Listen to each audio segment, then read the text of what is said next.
Current affairs 2025. അനുഷ്ഠാന കലയായ അയ്യപ്പൻ തീയാട്ടിൻ്റെ ചരിത്രത്തിൽ ആദ്യമായി അരങ്ങേറ്റം കുറിച്ച വനിത ആരാണ്? അനുഷ്ഠാന കലയായ അയ്യപ്പൻ തീയാട്ടിൻ്റെ ചരിത്രത്തിൽ ആദ്യമായി അരങ്ങേറ്റം കുറിച്ച വനിതയാണ് RLV ആര്യാദേവി. വയനാട് മുണ്ടക്കൈ ചൂരൽമല ഉരുൾപൊട്ടലിൽ മരിച്ചവരെ സംസ്കരിച്ച ശ്മശാന ഭൂമിക്ക് നൽകിയ പേര് എന്താണ്? വയനാട് മുണ്ടക്കൈ ചൂരൽമല ഉരുൾപൊട്ടലിൽ മരണപ്പെട്ടവരെ സംസ്കരിച്ച ശ്മശാന ഭൂമിക്ക് നൽകിയ പേരാണ് ജൂലൈ 30 ഹൃദയഭൂമി. 2025 ജനസംഖ്യാശാസ്ത്ര ഗവേഷണത്തിനുള്ള international union for the scientific study of പോപ്പുലേഷന്റെ മാറ്റി ഡോഗൻ പുരസ്കാരം ലഭിച്ച മലയാളി ആരാണ്? മാറ്റി ഡോഗൻ പുരസ്കാരം ലഭിച്ച മലയാളിയാണ് ഡോക്ടർ KG സന്ധ്യ.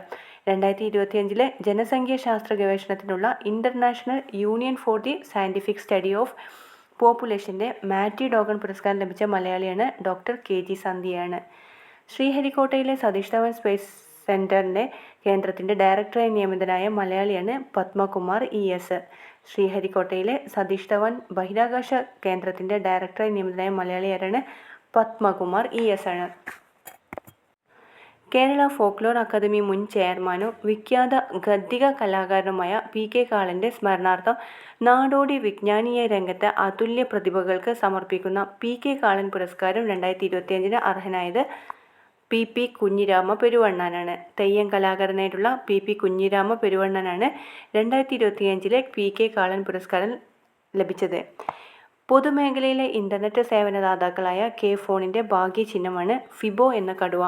പൊതുമേഖലയിലെ ഇന്റർനെറ്റ് സേവനദാതാക്കളായ K-ഫോണിന്റെ ഭാഗ്യചിഹ്നം എന്താണ്? ഫിബോ എന്ന കടുവയാണ്.